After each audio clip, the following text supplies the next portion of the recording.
This week in the studio, I processed a bunch of rocks I've had lying around into new paint colors. When I make earth pigment paints, I often don't know what the paint is going to look like until I bring the rocks into the studio and actually process them.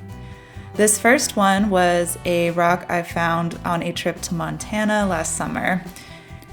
It was a little bit harder than the rocks that I normally use and was also extremely difficult to grind down into a powder in the mortar and pestle.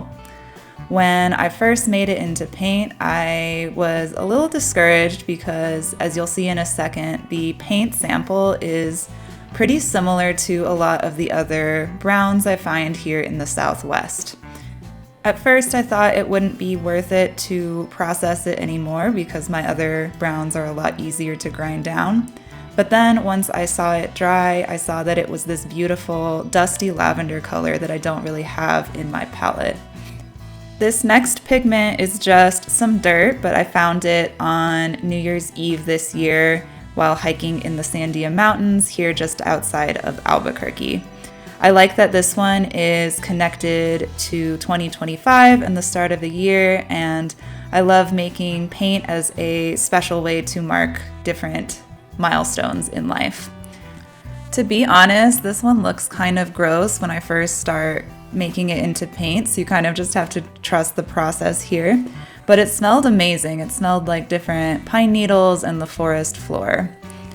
It made this beautiful chestnut brown color, and I'm also super excited to have a viable earth pigment from the Sandias. Most of the rocks there are granite and they're just way too hard to process into earth pigments. As a quick aside, look at this beautiful pattern that the Mueller made when I pulled it away from the paint. But anyway, I'm excited to have a pigment that was found close to my home and studio. But this final color I got recently during a canyoneering trip in Utah. For those of you who don't know, canyoneering is when you rappel into slot canyons and do a combination of hiking and down climbing to explore them. Canyons are some of the best places to find earth pigments, so I always end up collecting a ton of rocks when I'm on these trips. I was really drawn to these rocks because they are marbled and really beautiful, and I wanted to see how those two marbled colors would combine to make paint.